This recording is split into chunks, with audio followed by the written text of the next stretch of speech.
अस्सलाम वालेकुम, मैं हूं डॉक्टर तहरीन जावेद और आप देख रहे हैं डॉक्टर तहरीन व्लॉग्स। आज के इस व्लॉग में बात करने जा रहे हैं एक बहुत ही आम सा मसला, हैवी ब्लीडिंग, खून ज़्यादा पड़ना, माहवारी के दौरान ब्लीडिंग ज़्यादा होने की शिकायत। ये किन वजूहात की वजह से होती है, किन चीज़ों से आप इसको अवॉइड कर सकते हैं और कौन कौन सी ऐसी ट्रीटमेंट्स हैं जिनसे आप ऑपरेशन से बच सकते हैं।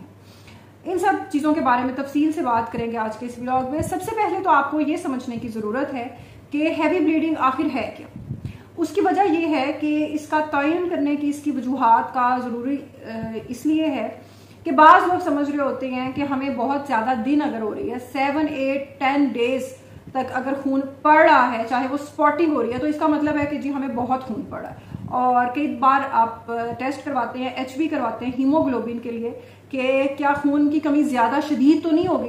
तो जहां हम एक्सपेक्ट कर रहे होते हैं कि 8 या 9 आ रही है बहुत ज़्यादा ब्लीडिंग के बाद, तो HB 13 तक आ रही है। इसका मतलब ये है कि खून की कमी यकीनन उस तरह नहीं है। तो बाद में पता चलता है कि जी वो दिन ज़्यादा है, क्योंकि कई लोग ये समझ रहे होते हैं कि जी 3-4 दिन ही ब्लीडिंग होनी है। जी नहीं, ऐसा नहीं है। जो आपका 30 से 120 मिलीलीटर तक ब्लड लॉस है,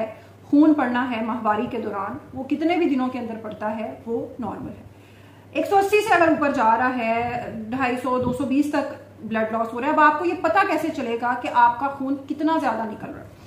पता इस तरीके से चलेगा कि जो आपका एक पार्शली सोक्ड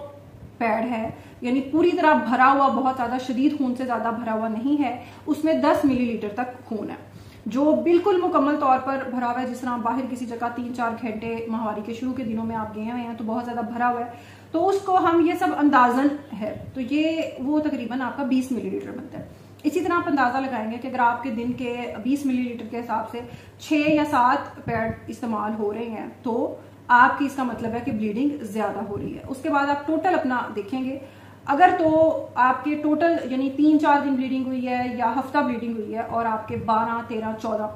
इतने तकरीबन पैड्स आपके 10 मिलीलीटर तक भी भरे हुए हैं, तो इसका मतलब है कि आपकी ब्लीडिंग ज्यादा है।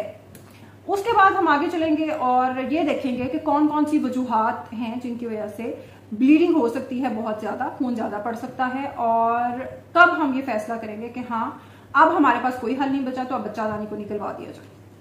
कोई इसमें जल्दी की जरूरत नहीं है।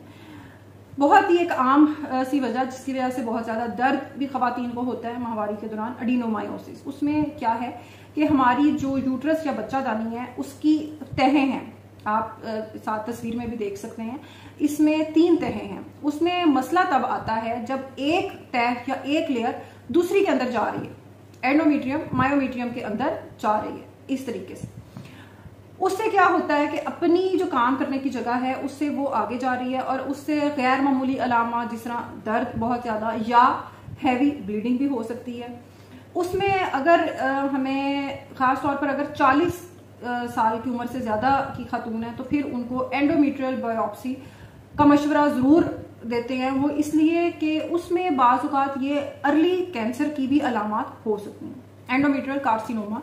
की भी ये अलामात हो सकती हैं, तो उसमें एंडोमेट्रियल बायोप्सी बहुत जरूरी है। अगर आपकी एज ज्यादा है और बच्चे आपके ज्यादा हैं, यूट्रस का साइज बच्चादानी का भी बढ़ जाता है। उसके अलावा क्या हो सकता है कि जो PCOS के मरीज हैं जिनको 3-3, 4-4 महीने ब्लीडिंग नहीं हो रही, तो जब ब्लीडिंग हो रही है वो इतनी ज्यादा हैवी हो रही है कि वो बहुत दिन कंटिन्यू है, उसको फिर दवाइयों से रोकना पड़ता है, क्योंकि मरीज इतना ज्यादा नढाल और खून की कमी का शिकार हो जाता है कि उसमें हमें कुछ दिन का वक्फा देना फिर जरूरी हो जाता है। ऑब्वियसली इस केस में भी PCOS का भी अगर केस है, पॉलीसिस्टिक ओवेरियन सिंड्रोम, यानी कि आपके थैलियां बनी हुई हैं बहुत सारी, तो उसका भी जो असल मसला है यानी PCOS, उसको ट्रीट करना जरूरी है, उसका इलाज जरूरी है, बजाय इसके कि आप सिर्फ ब्लीडिंग पे फोकस करें। तो उसके अंदर भी ऐसा हो सकता है। उसके अलावा कोई फीड करवाने वाली माएँ हैं, जिस तरह डिलीवरी हुई है और फीड करवा रहे हैं बच्चे को और खुराक इतनी बेहतर नहीं है, तो उसमें भी हार्मोनल इम्बैलेंस की वजह से, हार्मोन्स आगे पीछे होने की वजह से हैवी ब्लीडिंग हो सकती है, क्लॉट्स आ सकते हैं। हैवी ब्लीडिंग की एक निशानी ये भी होती है कि लोथड़े आपके आ रहे हैं, खून के जमा हुआ खून आ रहा है। उसके बाद क्या हो सकता है कि अगर खासतौर पर अगर यंग पेशेंट है, अगर उम्र कम है और उसमें भी ऐसा मसला हो रहा है, बाज़ औक़ात जब माहवारी बच्चियों की शुरू होती है, खासतौर पर शुरू का जो पीरियड है, 2-3 साल, उसमें भी आगे पीछे साइकिल हो सकता है, उसको दवाई की जरूरत नहीं होती और वो खुद से ही हार्मोन्स आपके बेहतर हो जाते हैं अगर खुराक अच्छी है और उस तरह का कोई मेजर प्रॉब्लम, कोई मेजर रिस्क फैक्टर उसमें मौजूद नहीं है तो। लेकिन अगर फिर भी कोई यंग पेशेंट आ रहा है और उसमें भी इस किस्म का मसला आ रहा है, उम्र कम के साथ मरीज और बहुत हैवी ब्लीडिंग की कंप्लेन के साथ आ रहा है, तो हमें क्लॉटिंग डिसऑर्डर्स को भी कंसीडर करना है कि कोई खून जमने के मुतालिक तो कोई प्रॉब्लम नहीं है। हाँ, ये बहुत ज्यादा अनकॉमन है, इतना ज्यादा आम तौर पर ये मसला नहीं होता, लेकिन चूंकि यंग एज में पेशेंट्स को इस तरह का मसला कम होता है तो हम इस तरफ भी जरूर सोचेंगे अगर पीसीओएस वगैरह का इस तरह का पेशेंट नहीं है। दूसरा ये भी देखने की जरूरत है कि क्या हमारा जो मरीज है वो क्या पहले से कोई दवाइयां तो नहीं ले रहा खून पतला करने वाली, जिस तरह कोई वारफेरिन है या एस्कार्ड, लोप्रिन, कोई उसे कोई ब्लड प्रेशर का मसला है या कोई दिल का मसला है जिसके लिए वो ये दवाइयां ले रहा है, या बाज़ औक़ात हमल के दौरान भी कुछ इनमें से दवाइयां दी जाती हैं अगर कोई खून के बहाव में मसले आ रहे हैं बेशक,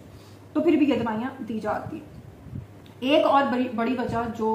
इन सब बाज़ औक़ात कोई भी मसला नहीं होता मरीज को, इन सब चीजों में से कोई भी मसला नहीं होता, तो क्या होता है कि बच्चे बहुत ज्यादा है, 8-10 बच्चे थे तो बार बार की और खास तौर पर कम वक्फे से होने वाले हमल की वजह से यूट्रस या बच्चादानी का साइज बहुत ज्यादा बड़ा हो गया, उसकी वजह से भी बाज़ औक़ात ये हैवी ब्लीडिंग का, खून ज्यादा पड़ने का मसला हो सकता है।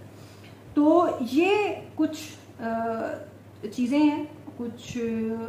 कॉमन सी, कुछ आम सी वजूहात हैं जिनका आप तयन कर सकते हैं। और ख़ास तौर पर इसमें जो देखने की चीज़ है, जो नोट करने वाली चीज़ है, वो ख़ास तौर पर जो 40+ पेशेंट्स हैं, अगर आपका कोई ऐसा मसला नहीं आ रहा कि कोई फाइब्रॉइड आपका नहीं आ रहा स्कैन पे, कोई अल्ट्रासाउंड में कोई रसोली ऐसी नहीं आ रही जो एंडोमेट्रियम तक जा रही है, जो अंदर वाली तहों तक जा रही है आपकी बच्चादानी से, तो आपको एंडोमेट्रियल बायोप्सी किसी भी अच्छे डॉक्टर गायनेकोलॉजिस्ट से करवाने की ज़रूरत है। उसमें चेक किया जाएगा, उसमें चेक करके देखा जाता है बायोप्सी में, जिस तरह ब्रेस्ट कैंसर में होती है, जिस तरह और कई बीमारियों में बायोप्सी एक थोड़ा सा मवाद लेकर देखा जाएगा उसको कि क्या ये अर्ली कैंसर की, क्या ये कोई कैंसर की अलामात अभी शुरू तो नहीं हो रही,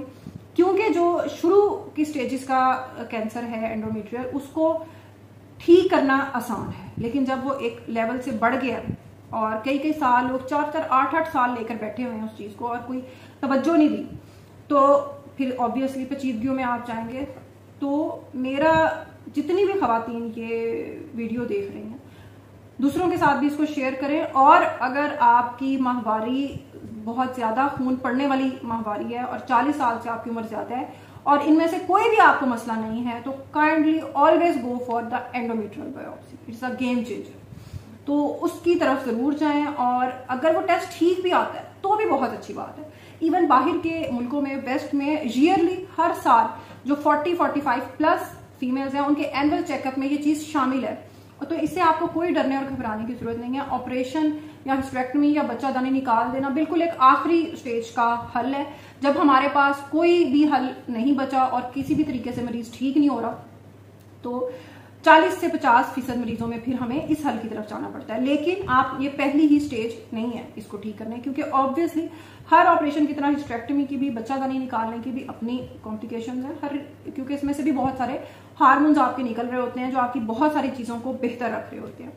तो काइंडली इसके हवाले से अगर कोई आपका क्वेश्चन हो, कोई सवाल हो, तो जरूर कमेंट सेक्शन में छोड़ें, और अपने दोस्तों के साथ, अपने रिश्तेदारों, अपने बहन भाइयों के साथ,